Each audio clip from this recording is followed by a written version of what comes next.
Hi, this is Brad Linder with Liliputing, and I'm here today to take a closer look at the HP Mini 2140 netbook. There's a couple of things that set this netbook apart from others.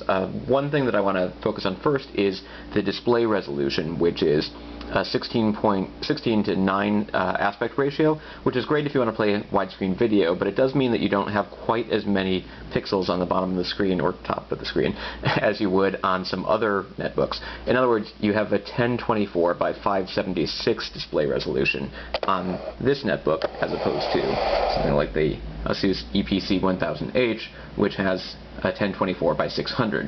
And what that means is, if you look closely, you can see down here in the bottom, you basically have room to fit about 2 more lines of text on the 600 pixels than you do on the 576.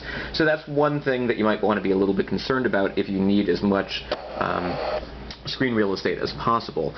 That said, when you're playing widescreen high-definition video on a netbook with the 1024 by 576, you won't have any black bars at the top or the bottom of the screen because it is just right.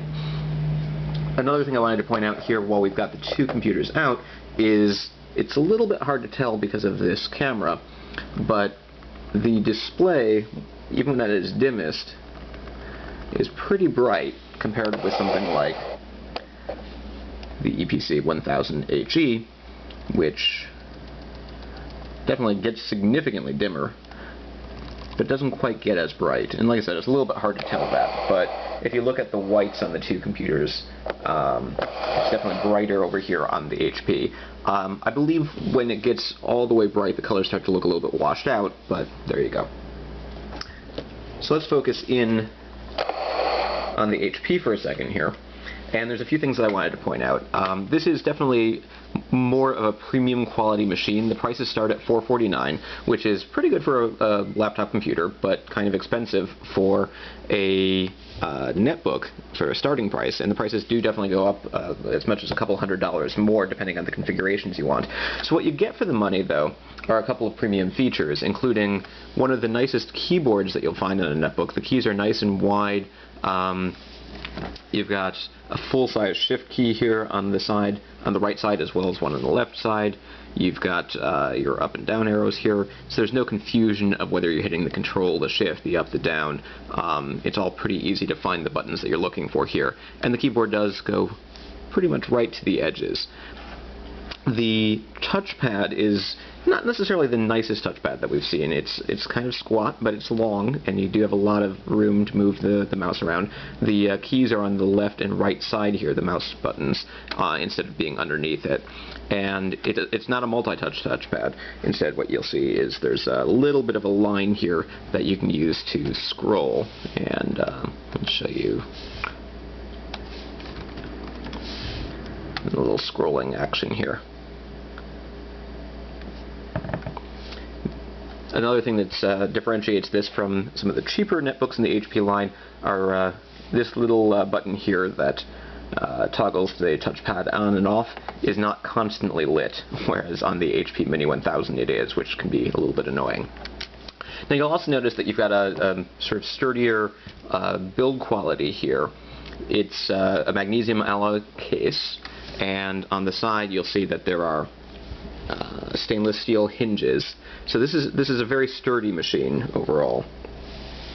Get those hinges in there.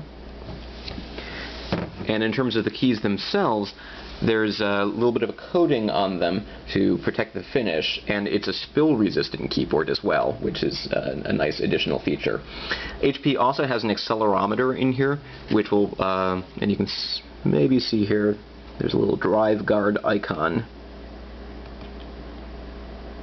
which when it's enabled, if your computer falls quickly, it will actually turn off the hard drive for a few seconds to prevent any sort of damage if it hits the ground. So it's not quite as safe as, say, having a solid-state disk and flash memory with no moving parts, but as far as hard drives go, it's a nice feature to have. And it doesn't seem quite as harsh as the drive guard on the HP 2133, which was Hewlett-Packard's first netbook.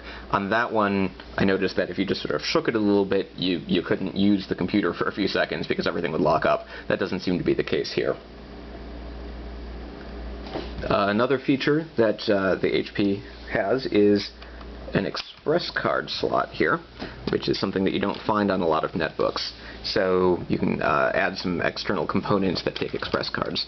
In order to make room for that, though, there's only two USB ports, one on the right side and one on the left side. But other than that, you have pretty much all the ports you would expect. There's a VGA port, there's a headphone microphone. On the front you have a couple of status LEDs and one button that'll turn on and off the computer and another one that'll turn on and off the wireless.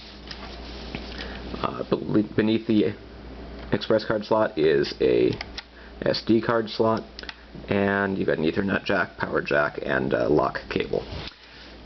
And that's pretty much it. That's the HP Mini 2140. I'm Brad Linder with Liliputing.